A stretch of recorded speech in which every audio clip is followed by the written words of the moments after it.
1960'lar ve 70'lerin Türkiye'sinde gazinolardan yükselen büyüleyici bir ses vardı. Bu ses hem kırılganlığı hem de gücü içinde barındıran Serpil Örümcer'in sesiydi. Hem az solistiyle sahneleri hem de sinemada canlandırdığı karakterlerle beyaz perdeyi büyüleyen Serpil Örümcer'in hikayesi, bir kadının şöhretle sınanmış, çalkantılı ve trajedik hayatını gözler önüne seriyor. Bu veya buna benzer videolar için videomu beğenerek henüz çok yeni olan kanalıma abone olarak desteklemeyi lütfen unutmayın. Kaynaklarca nerede dünyaya geldiği ve nereli olduğu bilinmiyor olsa da 8 Aralık 1952'de dünyaya gelmiş ve halen aramızdadır. Fakat bu pırıltılı sahne hayatından sonra ne yazık ki büyük sıkıntılar yaşamıştır. Hatta ileriki süreçlerde geçimini pazarcılık yaparak sağlamak zorunda kalmıştır. Serpil Örümcer, sekreterlik yaptığı 1967 yılında düzenlenen güzellik yarışmasında finale kalmış ve şöhret basamaklarına ilk adımı atmıştır. İstanbul'un o döneminin cazibesine kapılan genç kız, sahneye adım atmak için her türlü zorluğu göze aldı. Ancak dönemin muhafazakar yapısı ve ailesinin baskısı onun için büyük bir engeldi. Oysa Serpil, sahnelerin ışığına adeta aşık olmuştu. Bir gün hayal ettiği sahnelerde kendi hikayesini anlatma fırsatını buldu. 1968-1978 yılları arasında sinemanın vamp kadını Bayan Bacak lakabıyla anılmaya başladı. Gazinoların altın çağı yaşadığı 1970'lerde Serpil Örümcer, Türkiye'nin ünlü astrolistlerinden biri olarak anılmaya başlandı. Sesi ve güzelliğiyle kısa sürede dikkatleri üzerine çekti. İzleyiciler ona büyük bir sevgiyle bağlıydı.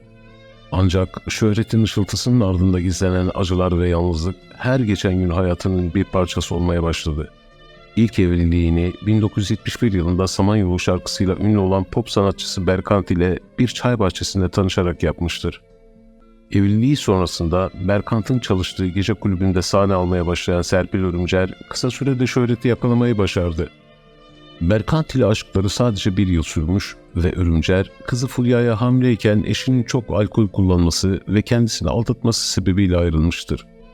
Bir yandan sahnedeki başarılı performanslarıyla halkın gönlünü kazanırken, diğer yandan özel hayatında yaşadığı çalkantılar onun için büyük bir yük haline geliyordu. Kızı Fulya'yı dünyaya getirdikten sonra da müziğe devam eden Örümcer, 5 albüm ve 7 tane 45'lik çıkarttı. İlk defa 1969'da yönetmenliğini Sırrı Gültekin'in, senaristliğini ise Sadık Şendil'in yaptığı Adım Kan, Soyadım Silah filmiyle sinemaya adım atmıştır. Bir kız işte. Yetmedi mi çapkınlığın? Usanmadın mı? Çıkarttığı 45'lik albümlerin sonrasında da sinemaya devam etmiş ve 5 filmde rol almıştır. Örümcer, Türk sinemasında erotik film furyasının başladığı 1970'li yıllarda farkında olmadan erotik bir filmde de rol almıştır. Örümcer, bir röportajında bu konuda oyunculuğa başladıktan sonra teklifler geliyordu. Bu tekliflerden birini kabul ettim. Sahnelerim bittikten sonra fark ettim ki film erotik filmmiş.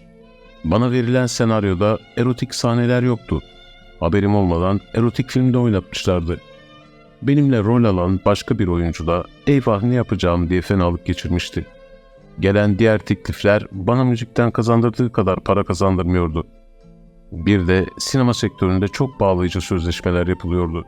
Sonra bu yüzden oyunculuğu bıraktım diye konuşmuştu. Ayrıca 3 kez evlenen Örümcer, son 2 evliliği nedeniyle tüm servetini kaybettiğinden bahsetmiştir. Özellikle ikinci evliliğinde parası için kendisiyle evlenen eşinin kendisini dayanılmaz işkencelere maruz bıraktığını ve zorla mal varlığına el koyduğunu ifade etmiştir. Buradaki kayıplarının Levent'te bir ev ve bir dükkan, Beylikdüzü ile Caddebostan'da birer daire, Silivri'de yazlık ve bunların yanında bir otomobil ve bir kasa mücevher olduğunu belirtmiştir. Küçükçekmece'de kızı Fulya ve 2 torunuyla bir evde yaşayan Örümcer, kredi kartı borçlarını, elektrik ve su faturalarını ödeyemez bir duruma gelmiştir. Yine aynı röportajında, etrafımdaki insanlar kullanmadıkları eşyaları getiriyor, ben de onları pazarda satıyorum. Pazarcılıktan ve gelen yardımlarla geçinmeye çalışıyorum. Bizim gibi zor durumda olan sanatçılar için aslında meslektaşlarımız yardım gecesi düzenlese keşke. Sadece kendim için söylemiyorum. Benim gibi zor durumda olan başka isimler de var, diyerek şöyle devam etmiştir. Ahbap'tan aradılar, 2 ay önce buzdolabı ve bulaşık makinesi yollayacaklarını söylediler.